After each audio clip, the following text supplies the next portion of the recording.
आज सद्गुरू श्री शांतीदास महाराज पुण्यतिथी व दत्त जयंती उत्सव समितीच्या वतीनं व सर्व ग्रामस्थांच्या वतीनं स्वदेशी प्रदर्शन कार्यक्रमाचं आयोजन कालपासून केलेलं आहे। काल 2 डिसेंबर रोजी या प्रदर्शनाचं उद्घाटन झालं आणि आज या प्रदर्शनाचा दुसरा दिवस। या दुसऱ्या दिवसामध्ये दुसऱ्या सत्रामध्ये जिल्हा परिषद प्राथमिक शाळा गोखळीच्या सर्व विद्यार्थ्यांना एक बियाणं वाटपाचा आणि काही रोपे वाटपाचा कार्यक्रम या प्रदर्शनाच्या माध्यमातून या उत्सवाच्या कमिटीच्या माध्यमातून करण्याचं नियोजन झालं आणि त्या कार्यक्रमाची आता थोड्याच वेळात आपण सुरुवात करतोय। सध्या नैसर्गिक शेती, नैसर्गिक अन्न, विषमुक्त अन्न याची चर्चा सगळीकडे चालू आहे, पण लोक ती गांभीर्याने घेत नाहीत।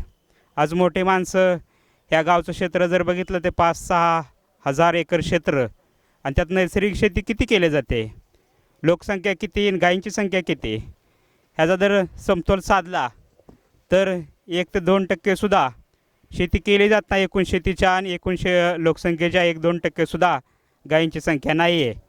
मोठी माणसं हे शासन, हे प्रशासन जेवढ्या गांभीर्याने घ्यायचं तेवढं घेत नाही आहे, म्हणून ही चळवळ लहान मुलांच्या माध्यमातून राबवण्याचा या कमिटीचा एक उपक्रम आहे। आणि ही लहान मुलांनी नक्की काय करायचं, आपापल्या दारामध्ये काय करायचं, स्वतःच्या चुलीवरती शुद्ध अन्न कसं मिळेल, विषमुक्त अन्न कसं मिळेल, यासाठी काय नियोजन करायचं, यासाठी बारामती नॅचरल ग्रुपच्या वतीनं सावंतसाहेब थोडंसं मार्गदर्शन करणार आहेत आणि ह्याचं स्वरूप कसं असेल बियाणं वाटपाचं हे त्यानंतर मी सांगतो सर्वांना। आणि विद्यार्थी मित्र, आज या ठिकाणी तुम्हाला बोलवलं आहे, तर हे बघायला बोलवलं आणि सोबत तुम्हाला जाताना एक गिफ्ट मिळणार आहे। काय गिफ्ट आहे माहीत झालं असेल तुम्हाला? काय? झाडे नाही, रोपं, भाजीपाल्याची रोपं आणि बिया देणार आहेत। तर याच्यात तुम्हाला काय देत आहेत ते भोपळ्याच्या बिया, दुधी भोपळ्याच्या। तर इथं भोपळा आहे बघा, हे असला भोपळा असतंय आणि दुसरं गोसावळा आहे, हे असं गोसावळा असतंय। तर भाजीचा जर क्रम लावला आपण, पहिला नंबर, दुसरा नंबर, तर सगळ्यात चांगली भाजी कशाची असते? तर 1 नंबरचं भाजीचं वाण आहे पडवळ। सगळ्यात चांगलं पडवळ माहीत आहे तुम्हाला? लांबच लांब असते सापासारखं, 3-4 फूट लांबीचं हे असतंय। आणि दुसरं जे आहे ते गोसावळं, याचे आयुर्वेदिक उपयोग फार चांगले आहेत, म्हणून हे कंपल्सरी खाल्लं पाहिजे। त्यासोबत भोपळा पण एक चांगलं आहारातलं भाजीपाला आहे, तोही खाल्ला पाहिजे। आता तुम्हाला बियाणं देणार आहेत, तुमच्याकडे घरी कुंड्या असतील किंवा घराशेजारी खड्डा करून, तर आपण रोप लावतो, रोपा लावणे इतका खड्डा करायचा। आता जीवामृत वगैरे तुम्हाला अजून ज्ञान नाही आहे, तर भविष्यात त्याचं पण ज्ञान आपल्या राहुलजीकडून तुम्हाला मिळेल। जीवामृत काय असतं, बीज प्रक्रिया काय असते, बीज प्रक्रिया काय, तर थोडं शेण घ्यायचं, थोडं गोमूत्र घ्यायचं, रात्रीचं भिजायला टाकायचं, सकाळी त्यात चुना टाकायचा थोडासा आणि त्याच्यात बिया बुडवायच्या आणि त्या लावायच्या। ही झाली बीज प्रक्रिया, म्हणजे बियाण्याला बीज प्रक्रिया करून लावलं तर ते चांगल्या प्रकारे उगवतं। शेण आणि गोमूत्र याच्यापासून त्याच्यावर जे येणारे रोग आहेत ते कंट्रोल होतात आणि चुन्यानं त्याची उगवण क्षमता वाढते। उगवण क्षमता म्हणजे कसं, आपले जे बिया आहे ते पटकन उगवलं जातं, म्हणजे नेहमी जर आपल्याला 10 दिवस लागत असेल तर 1-2 दिवस त्याचा कालावधी कमी होतो। तर आता हे तुम्हाला 3 प्रकारचे रोपं देणार आहेत आणि धने, मेथी आणि भोपळा आणि गोसावळे यांच्या बिया देणार आहेत। तर एका जागेवर 1 बी टाकायची आणि त्याला पाणी घालायचं, उगवेपर्यंत त्याला पाणी घालायचं आणि उगवून चांगलं जरा ईदभर आलं तर घराच्या जवळचा म्हणजे भाजीपाल्याचा कचरा वगैरे असतो ते त्याच्यात आच्छादन म्हणून टाकायचं. आच्छादन म्हणजे कसं की आपण झाकण टाकतो ना कुठल्याही वस्तूवर, तसं त्या पद्धतीनं झाकण म्हणून टाकायचं आणि त्याला वरून पाणी द्यायचं. त्या आच्छादनानं काय होतं, ते एक चांगल्या वातावरणाची निर्मिती होते. जमीन आणि वातावरण आहे त्याच्यामध्ये चांगल्या वातावरणाची निर्मिती होते. त्याला सूक्ष्म मायक्रो क्लायमेट, सूक्ष्म वातावरण असं म्हटलं जातं. त्याचा उपयोग आपल्याला जे आपल्यासाठी आपलं काय लागतं, अन्न पाणी लागतं, तसं पिकाला पण अन्न लागतं. तर तिथं ह्युमस डेव्हलप होतो. ह्युमस म्हणजे पिकाचं अन्न असतं, ते याच्यामध्ये डेव्हलप होतं आणि पिकाची वाढ चांगली होते. तर ह्या पद्धतीनं आता तुम्ही प्रत्येकाला हे एक एक पाकिट मिळणार आहे. तर तुम्ही कारवाई करायची, आपल्या घरी जाऊन ते व्यवस्थितपणे लावायचं, मार्गदर्शन यांचं घ्यायचं कसं लावायचं ते, आणि ज्याचं चांगलं येईल त्याला बक्षीस मिळेल.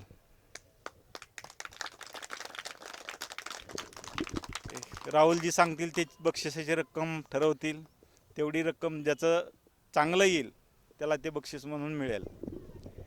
आणि एक चांगलं लहानपणी जर आपल्याला चांगल्या सवय लागल्या अशा शेतीच्या, मातीच्या, तर आपलं भविष्य चांगलं राहील.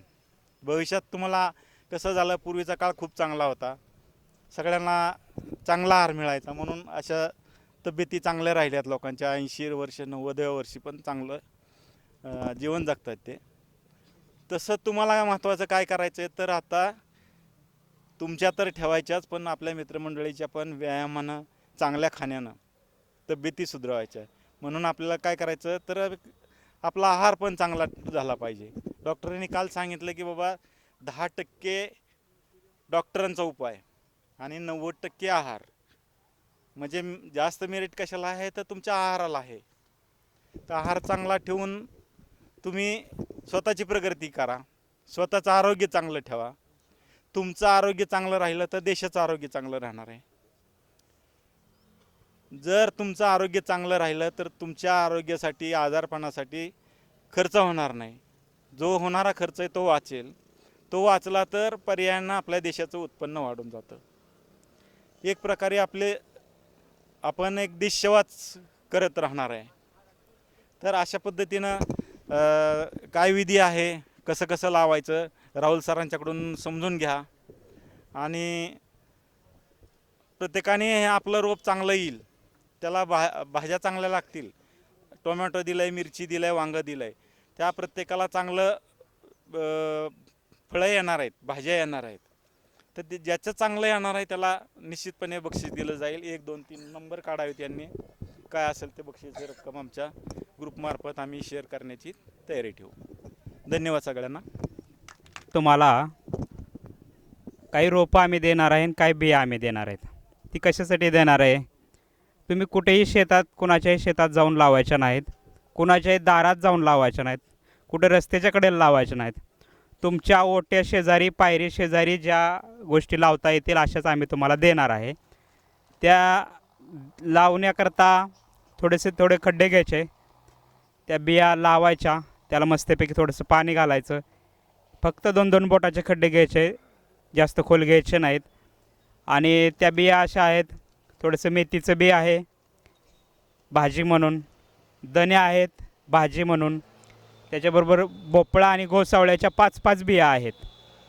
त्याच्यानंतर टोमॅटो, मिरची, वांगे आणि एक झेंडूचं रोप असणार आहे, जे तुमच्या घरामध्ये फुलं लागतात त्यासाठी एक झेंडूचं रोप असणार आहे. आणि ह्या बिया लावून, ही रोपं लावून एक ठराविक अंतरावरती तुमच्या ओट्याच्या पुढं तुम्ही लावायचेत. बऱ्यापैकी मुलांना आवड असते, आज नफ्या तोट्याची चर्चा करून किंवा इतर काय आरोग्याचे बोलून ते तुम्हाला कितपत पटते, तुमच्या कितपत डोक्यात शिरते हे बी बघावं लागेल. पण तुम्हाला आवड आहे. आज तुमच्या शाळेमध्ये बाजार भरवता तुम्ही, बरोबर ना? काय काय तर तुम्ही त्यात कोण वडापाव विकते, तर कोण पॅटीस विकते, तर कोण काय विकते, कोण चायनीज विकते, असलेच बाजाराचे सगळे तुमचं चालू आहे. तर त्या बाजारामध्ये तुमच्या दारातलं तुम्ही लागलेलं आणून विकायचं. ते विक्रेते आम्ही सगळे असू. ग्राहक आम्ही असू आणि उरलेलं तुम्ही तुमच्या घरामध्ये त्या गोष्टी सगळ्या वापरायच्या. तर तुम्हाला बियाणं आणि रोपं आम्ही वाटप देणार आहे. त्या लावल्यानंतर उगवून येतील. जे उगवलेले रोपं आहेत त्याला तुम्ही पाणी घालायचं आहे. जे उगवणार आहे त्यालासुद्धा पाणी घालायचं आहे. त्याला एकच ट्रीटमेंट करायची, जीवामृत, बीजामृत, दशपर्णी ह्या आमच्या ट्रीटमेंट आम्ही सांगतच नाही तुम्हाला.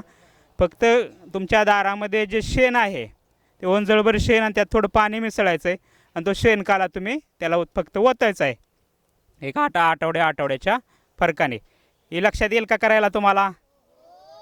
ओंजळभर शेण घ्यायचं गोट्यातलं, त्यात थोडं पाणी मिसळायचं, शेणकाला पातळ करायचा आणि तो ओतायचा फक्त आठवड्याला. न काय करताही येते, दारात गाय असेल तर तेवढं तुम्ही करायचं आहे. कराल का?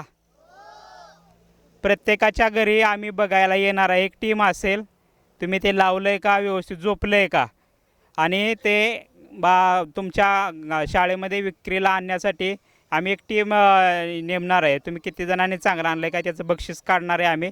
3 बक्षिसं असणार आहे ते, त्याचं आम्ही तुम्हाला वाटप करणार आहे.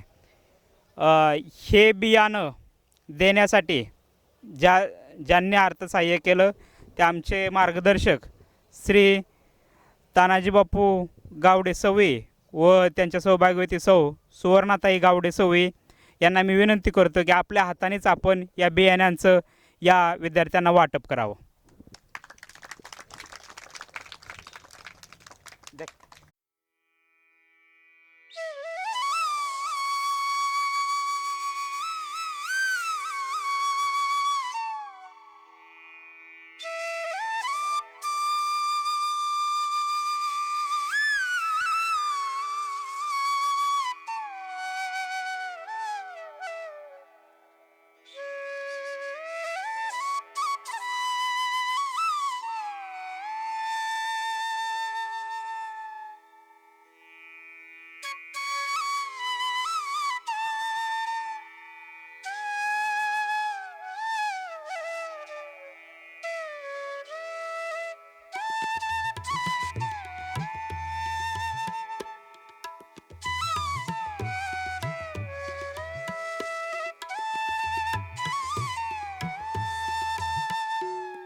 श्री सद्गुरू शांतीदास महाराज पुण्यतिथी व दत्त जयंतीनिमित्त शांतीदास नगर व गोखळी ग्रामस्थांच्या आणि यात्रा कमिटीच्या वतीनं स्वदेशी प्रदर्शनाचं आयोजन 2 डिसेंबर रोजी केलं होतं. काल त्याचं उद्घाटन झालं आणि आज दुसऱ्या दिवसामध्ये गावातील, पंचकृषीतील व समस्त तालुका जिल्ह्यातील, महाराष्ट्रातील रुग्ण आणि लोकांसाठी एक चिकित्सा शिबिराचं आयोजन या कमिटीच्या आणि आमच्या काही विशेष तज्ज्ञांच्या आणि या चळवळीत काम करणाऱ्या लोकांच्या वतीनं आयोजन करण्यात आलं आणि त्याची अंमलबजावणीही आज सकाळी 10 पासून सुरुवात झाली. लोकांना पंचगव्य, आयुर्वेद, होमिओपॅथिस्ट, नॅचरोपॅथी या पॅथींविषयी बरीचशी अपुरी माहिती आहे आणि त्याचा प्रचार प्रसार ज्या काय लोकांनी करायचा शासन प्रशासन ते तेवढं करत नाही आहे. म्हणून या चळवळीनं, या गावानं, या यात्रा कमिटी आणि या समस्त ग्रामस्थ व्यक्तींनं एक चांगलं पाऊल पुढाकार घेऊन तर तन मन धनाने सेवा द्यायची आणि ठरवलं आणि त्या सेवेला आज सकाळी 10 वाजल्यापासून आमच्या या ज्या सेवा देणाऱ्या चिकित्सकांनी पूर्ण वेळ थोडंही न थांबता दिवसभर आज 4 वाजेपर्यंत रुग्णांची सेवा दिलेली. या सेवेमध्ये जवळजवळ 50 ते 55 व्यक्तींनी या सेवेचा लाभ घेतलेला आहे. या सेवेमध्ये डॉक्टर ज्ञानेश्वर पवार सर यांचं एक मिनिटाचंच आपण मनोगत ऐकूयात. बरेचसे आता अशी परिस्थिती आहे की आजार पण खूप वाढले आहेत लोकांच्यामध्ये. कारण प्रत्येक घरामध्ये कुणाला काय ना काहीतरी गोळी चालू आहे. कारण प्रत्येकजण शॉर्टकटच्या नादामध्ये आहे की मला लगेच बरं वाटलं, मी काय करायचं नाही पण मी बरं वाटलं पाहिजे. तर जर आपण तात्पुरतं होत असेल बरं तर असं समजायला पाहिजे की आपल्याला अजून त्या गोष्टीकडे, त्या आजाराकडे लक्ष दिलं पाहिजे. त्याच्यासाठी मग काय केलं पाहिजे की समजा कुठलंही शास्त्र ज्या त्या ठिकाणी योग्य आहे, ॲलोपॅथी असो, होमिओपॅथी असो, आयुर्वेदा. ॲलोपॅथीच्या प्रत्येक पॅथीला लिमिटेशन्स आहेत. होमिओपॅथी जिथं काम करते तिथे ॲलोपॅथी करू शकत नाही, ॲलोपॅथी काम करते तिथे आयुर्वेद करू शकत नाही. प्रत्येकाचा वेगवेगळ्या स्पेशालिटी आहे आणि त्या स्पेशालिटीचा सगळ्या लोकांनी फायदा घेणं गरजेचं आहे. की ज्या आजार बरे होत नाहीत ते आयुर्वेदिक आणि होमिओपॅथिक ह्या दोन्ही उपचारांनी बरे केले पाहिजे. आयुर्वेदामध्ये आजार होऊ नये म्हणून जबरदस्त गोष्टी आहेत, पण आपण दिनचर्या ऋतुचर्या इथून सुरुवात आहे. मोबाईल आपण बघतो आता, सांगायची प्रत्येकाची दिनचर्या तर जबरदस्त आहे. झोपतात कधी, उठतात कधी, ह्या गोष्टीपासून सुरुवात आहे. तर माझं तर असं मत आहे की आयुर्वेदिक जर जीवनपद्धती अवलंबली, की जे आपलं लाईफस्टाईल पद्धत आहे, की ज्याला हिंदुझम म्हणतो आपण, किंवा जे भारतामध्ये राबवलं जातं की भारतीय लोक कधी उठतात कधी झोपतात, तर त्या पद्धतीनं केलं तर माणूस आजारीच पडू शकत नाही. जर आयुर्वेदाच्या पद्धतीनं दिनचर्या नुसती ठेवलं, ऋतुचर्या दिनचर्या वागलं तर. आणि जर तुम्हाला आजार झाले तर आयुर्वेदाला पहिलं महत्त्व दिलं पाहिजे. घरातल्या गोष्टी आहेत त्याच्या लक्ष दिलं पाहिजे. नाही बरं झाला तर होमिओपॅथी, आणि तरी पण नाही झाला तर ॲलोपॅथीकडे गेलं पाहिजे. पण आपलं पहिली काय गोष्ट असते की लगेच दवाखान्यात जाऊन मला लगेच इंजेक्शन द्या आणि लगेच मला बरं.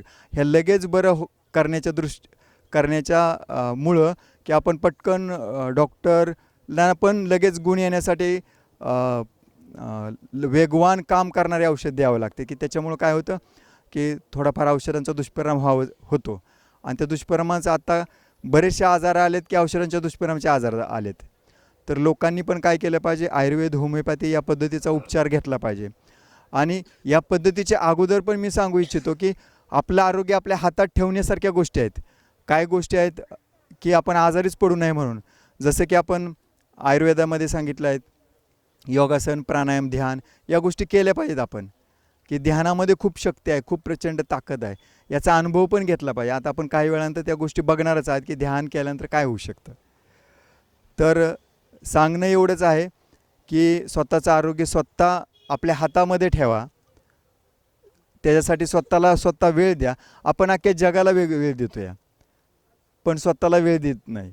स्वतःला वेळ दिला तर तुम्हाला इथं राहण्यासाठी वेळ मिळेल जास्त काळ जर इथं राहायचं असेल तर काय करावं लागेल, पहिल्यापासून तुमच्यापासून जग सुरू झालं आणि तुमच्यानंतर जग संपलेलं असेल तर काय करावं लागेल, स्वतःला वेळ 1 ते 1.5 तास स्वतःला वेळ द्या. आणि मग बाकीची दुनियादारी, कुटुंब तर तुमच्याबरोबर राहायचं आहे, बाकीच्या गोष्टी करा. तर एवढंच मी सांगेल की स्वतःला वेळ द्या, तणावमुक्त राहा, आजारमुक्त व्हा आणि आपलं आनंदाने उर्वरित आपलं आयुष्य जगा. जय गुरुदेव. स्वदेशी मेळा हा कार्यक्रम अत्यंत चांगला कार्यक्रम आहे, कारण इथं सगळ्या स्वदेशी वस्तू म्हणजे स्वतःच्या देशामध्ये तयार झालेल्या किंवा खेडेगावातनं किंवा अशा वेगवेगळ्या वस्तू आपल्याला इथं पाहायला भेटतात. म्हणजे इथं ह्या कार्यक्रमानिमित्त चिकित्सा पद्धत ठेवली. आम्ही पण या चिकित्सा करण्यासाठी इथं आलेलो आहे. आमचे मित्र या सगळ्यांनी हा उपक्रम अत्यंत चांगला उपक्रम आहे. त्यांचं इतकं भारी म्हणजे कौतुक करावं वाटतं मला की असा कार्यक्रम म्हणजे वेगळंच की कुठं असं बघायला भेटत नाही. असा कार्यक्रम असा आगळा आणि वेगळा कार्यक्रम आहे, जेणेकरून राजूभाईंचं काय जे स्वप्न आहे ते स्वप्न ह्या दृष्टिकोनातनं पूर्ण होईल असं मला वाटतंय. आणि मी एवढं बोलून थांबतो. रामकृष्ण हरी. मी सोमनाथ उत्तम कोळेकर, फलटण तालुका नांदलमधून आलेलो आहे. तुळशीची या झाडा दोरोनी न घाली शिंतोडा, परी द्राक्षीची या बुडा दुधाची घाली. आज कलियुगात माणसं अशी आहेत की तुळशीच्या झाडाला पाणी घालणार नाहीत, पण द्राक्षीच्या झाडाला दूध घालतात.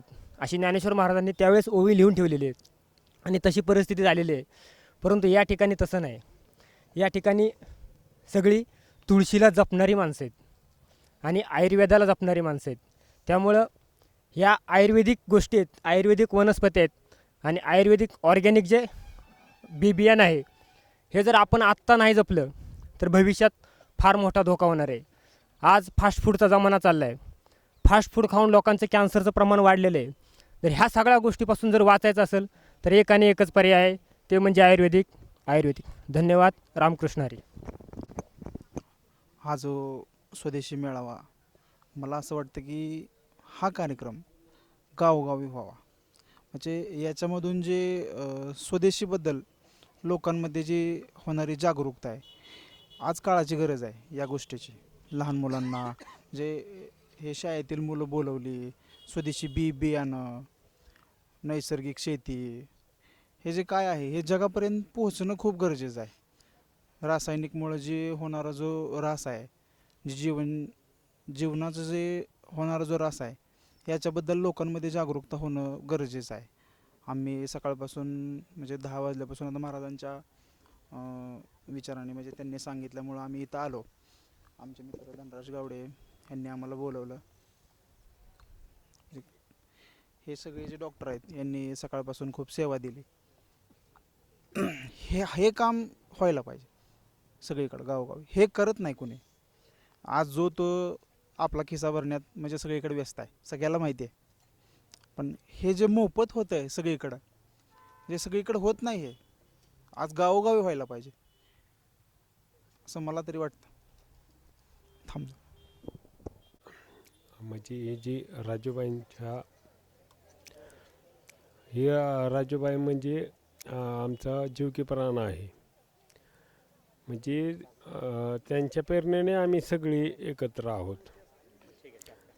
की असा महापुरुष, असा म्हणजे अवतारी पुरुष त्या कुठं बघितला नव्हता आम्ही. आणि सगळी जे गोतावळा जमला आहे ती राजूबाईंमुळे आहे. सगळं नैसर्गिक शेती असू द्या काय असू द्या, पाळेकर गुरुजी बी येत आहेत. पण राजूबाई म्हणजे बोलायचंच काम नाही. आम्ही राजूबाईंना मानतो. राजूबाई म्हणजे आमच्यासाठी म्हणजे जीव की प्राणच आहेत. ते बोलायचंच काम नाही हा विषय. राहुल शेठ असतील, अनिल गावडे असतील, सकोंडे गुरुजी असतील, धनराज असतील किंवा दीपक मोरे असतील, सगळे जे आहेत ना आम्ही ही सगळी एका ह्याच्यात हे झालेलं आहे म्हणजे राजूबाईंमुळं. किंवा जेवढी ही परमेश्वर तळेकर असतील, कोणी असतील म्हणजे असं सगळे.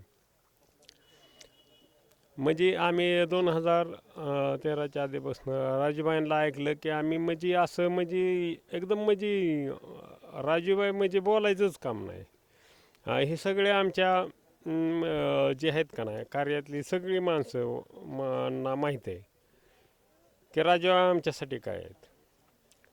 की जसं आता त्यांच्या वडिलांची आम्ही मुलाखत ही बघितली. हे ते सगळं म्हणजे कसा महापुरुष असावा हे फक्त राजूबाईच, दुसरं काय नाही. या चिकित्सा